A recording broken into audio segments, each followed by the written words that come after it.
Hey guys, it's Joe from Finding Faith. You might notice that I'm back again with my roommate Richard. Hey. So, he's kind of the star of the 20 questions videos. I mean, you guys are all the stars, really. Oh, you guys had some great answers. It was really fun to have with you guys. Well, thanks. Yeah, thank you. Thank you. So, Richard is here. He has his coffee. This guy chugs coffee like no one I've ever met. It's kind of impressive. Hey. Does it still affect you anymore? I don't know. So, only one way to find out. Keep drinking, right? Yeah. So, as you could gather from the title of this video, we want to talk a little bit about frat culture. This was a subject we kind of talked about a couple weeks ago when all the Harvey Weinstein stuff was going down. Right. And now, as this is being filmed, I'm not sure when this is going to get posted, but as this is being filmed, the Kevin Spacey drama is going down. And it's sad that we're at a point in our culture that we have to say this celebrity drama or this famous person's drama is going down and it's all related to sexual assault. So I think sometimes just because of the way that frat culture objectifies women, it can be easy to kind of, see some of these guys down the road end up, as they get cultured into, frat culture, they start to, think of themselves as powerful, and then they start to abuse that power with, women and sometimes even men as well. And that's kind of where that ties into the Harvey Weinstein, Kevin Spacey stuff a little bit. So I have a number of questions that I wanted to ask Richard just to kind of guide things along. We'll see where the discussion ultimately goes. This is a good guy to talk to about this kind of stuff. We want to talk about frat culture because it is so pervasive in college life, and we're both students. We live within walking distance of frat row, and they're not quite loud enough that we hear them at night or anything, but some places who are closer, you can really hear them. They really party hard. There's just certain aspects of that culture we can kind of see that are just, it's really unfortunate, just... You don't have to walk far to witness it. Alright, question one. Why do you think so many guys are attracted to frat culture? Well, being someone who, I was a freshman too. We all were. We all were freshmen. Technically, yeah.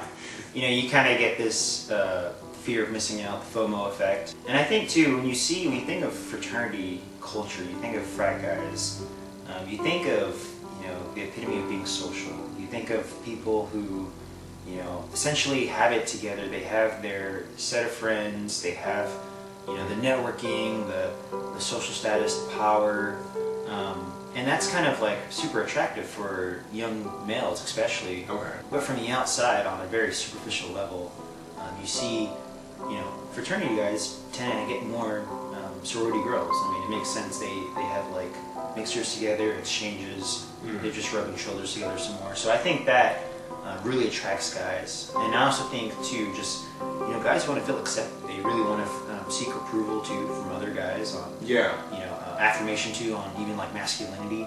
And I think every guy, I mean, I don't care who you talk to, you're going to find some insecurity in them. Yeah. And I think with fraternities, I mean, that's kind of their way that they deal with that, as opposed to some, like you and me have our identity secured and just our faith with Jesus. And even then, having your identity secured in Christ, it's still going to be hard sometimes. Yeah. It's never an easy fix. So, just to kind of reiterate, reflect back to you, because it's always good to reflect back to someone and make sure you're understanding what they're saying. Part of what you seem to think is attractive about frat culture to guys is it gives an identity and a sense of, networking, that you can tie yourself to all these things, to people and everything, right? That's kind of what you're getting at? Right, of course. I think with most schools you'll see, especially more larger schools, even with smaller schools too, you'd be surprised, even like smaller Christian schools, I've had friends that have went there too, who have some type of, fraternity, Greek-like setting where,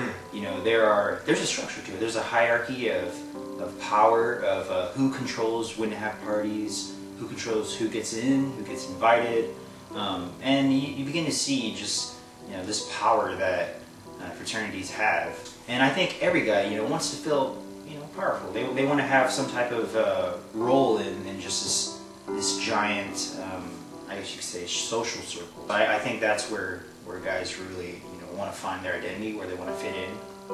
And I'm not gonna lie, it's, from the outside looking in, if you're coming to college for the first time, it's super attractive. If someone can just tell you like, oh yeah, you get to party as much as you want, you get a ton of girls, you get a whole bunch of guys who, you can party together and just have fun all the time, and you can bond through whatever the events that they have set for you, whether that be like hazing or something else. So, what I'm kind of curious about your thoughts on are, do you think that frat culture is inherently bad at its foundation, or do you think it's just kind of more what it's become or becoming over the years? Yeah, whenever you have a group of guys, a community, I think at its, if you look at the core values of most fraternities, it's to be gentlemen, it's to be men who are respected, who are raised correctly, who have dignity, who have respect and honor. And that's not really the stereotype that you see of frat boys. Yeah, nowadays you would think of something more on the line of, if you've seen the movie Neighbors with Zac Efron. But if you look back on the culture, back even from like the 1800s, even back to like, when knights were around, back in like the medieval times. Oh, I didn't thought of that. Yeah, fraternities, all it is a group of men collectively that share the same values and want to uphold like a brotherhood. I would think of it as more as like, you could even trace it back to, I guess you could say, Jesus and his 12 disciples. Yeah, that was kind of the first frat, arguably. Yeah, you could They were a good frat. Exactly. I'd rush that. Now it's kind of, you've seen as culture has kind of really taken a spin on just what it means to be popular, what it means to be successful. You see a lot of worldviews that have really gotten control of the culture. And I think in that's kind of tainted this idea of fraternities and sororities. And you just see really, not saying that there aren't strong men who are very, put together and sharp. Yeah, this is kind of an overarching view of things. But there are a lot of guys that kind of lack responsibility, lack understanding of how to treat others in relationships, and that then again that kind of can stem from a lot of different things. Yeah. I'm just curious. What is it that you think changed along the way? Where do you think we made that transition from gentlemanly trying to establish ourselves in the world as men to just this need for partying and looking good all the time? What do you think happened along the line? Yeah, I've always actually thought about that too.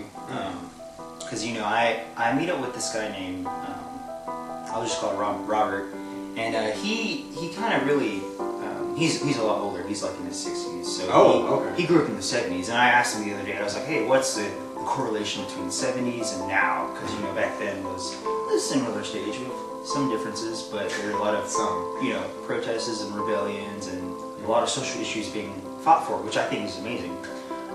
But I asked him, so where did this kind of divergence happen? And one thing we have to understand is, at the root of it all is this concept of sin. That at one point or another, every person has turned away from God. And I think if you trace that all the way back down to Adam and Eve, it doesn't matter what type of necessarily system that we have, because foundationally the system it should theoretically work out to be good. You have a group of men that are looking to grow together and to really have brotherhood with one another. Yeah. And you also have womanhood too. And then those who combine, you expect to have a lot of progression, a lot of influence on peers that maybe aren't in the type of Greek life. You can't have a perfect society, because in order to do that, you need perfect people. And because none of us are perfect, I think you see flaws that come down from the leadership, from the very top of whoever is leading the council, trickling down to the bottom. And then it just becomes a norm, because it's, it's hard. It's hard to go against the status quo. If you're in a culture where everyone wants to drink and party and, being promiscuous is extremely acceptable, that's something where it's like, to go against, you're really facing a lot of backlash. As opposed to like where in time that happened, I'm not sure. I don't think I've been around long enough to necessarily pinpoint it. But I was more curious what you thought happened along the line. So I thought that was a very insightful answer. So thank you for that. Oh, you're welcome. So then to kind of counter that a little bit, you were talking mostly about the leadership being a large part of the issue. Yes. At what point do you think the followership starts to kind of pressure the leaders, so to speak? So the people kind of more at the bottom. At what point do you think just their actions kind of affects the leaders and causes change there to appease the masses, so to speak? Right. So you're saying what influence does the bottom have on the top? Yeah. Well, I think there are definitely a lot of factors to look at. One, you have to look at, okay, is this leader someone that is like extremely susceptible to influence from outside factors? Is he someone that is gonna, you know, like, hey, we don't have enough girls at our party, we need to do something differently? He's like, okay, well, let's do this. Or is he someone that has a really strong just foundation, core beliefs, whatever that may be? It might be, you know, superficial things. It might be something that is, hey guys, you know, we're going to be a fraternity of brothers that really look to, you know, treat everyone with respect. There's not going to be any, you know, crazy partying or drinking because of the fact that we really want to be cognizant of what we're doing. We also want it to be a safe environment where people can just communicate, have conversation, and also have fun. Now, where that line kind of is drawn, you know, it's a huge gray area. So I think for leaders, you know, when they're thinking about this, it really comes on who was before them. You know, kind of this ripple, you know, effect on, okay, well, who trained them? Who gave them their ideas? And, you know, like I said, it relates back to sin. If someone isn't strong in just their values on, really, if you're not walking with God, it's just hard because it's, you know, everything you do is based off, there's not really any core conviction there. Right. And it's a tricky thing. I definitely want to personally do what I can in my own life to try and encourage leaders, you know, just because it's a hard position to be in. Oh, yeah. Just leading. You get the blame too. Exactly, yeah. There's a lot of pressure on leaders' shoulders, so I get it, but, you know, definitely there are certain principles that need to be kept up. Right. Just out of curiosity, do you think that Christians can be a part of frats, or do you think that's kind of an individual situation? What do you think? I think that is definitely an individual situation. Okay. I also think there is such a thing as Christian fraternities, believe it or not. Yeah, I can believe it. There's actually one at the school that we attend, but there's a whole bunch too, just in different areas of the nation. I have a friend actually who his job is actually to go and help these chapters that are dying because they're not recruiting enough members, but also to train them up and to say, hey, okay, if you really want to be a fraternity, an organization, a community where Christian men can come in and even non-Christian men can come in and really understand what it means to be a man of God. You know, this is what it would look like. The basics of your faith, you know, how to spend time with God, how to walk with Him, how to begin to trust Him, and just listen to, okay, what do we need to do here to, you know, kind of create this training protocol on, okay, well, you know, this is what it takes to not just have 1 year of like, you know, prosperity, but, you know, for generations where guys are continually building into one another. So with that said, I've had a lot of friends who were in fraternities and, you know, later came to Christ. Now that's a different story as opposed to someone who is trying to walk with God and then joining a fraternity. Yeah. I think with that, you really have to, for that individual, they really have to consider their heart and really ask God to search their heart and understand, okay, what are your real motives here? If you're doing it for evangelism purposes, I don't think that's a wise idea because in Proverbs 24:16, it says, he who walks with the wise becomes wise, but the companion of fools suffers harm. And it's almost kind of, you know, in one regard, you can view it as like, oh, it's an opportunity to reach out to all fraternity and all that, and, you know, all these guys. Yeah. But in another sense, biblically speaking, you know, it's dangerous. You are surrounding yourselves around people that, because of our human nature to want to fit in, we will become like them, and we will suffer harm. That's a good point. So with that said, if you have a extremely strong foundation in your faith, and God is really telling you to join, I would definitely seek tons of counsel, and I would pray about it for a couple of years.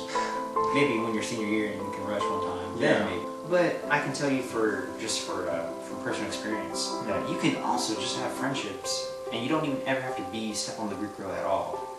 And with people who are in Greek life, and people that are already in there that already have a connection, and you can have relationships with them, and by your influence on them, you can get them to reach out to the people that are in their house. So we're going to take a very brief break for us, but for you guys it'll be whenever the next video is posted. But I have a few more questions I want to ask, and I just want to break it up a little bit right here. So guys, thank you so much for watching.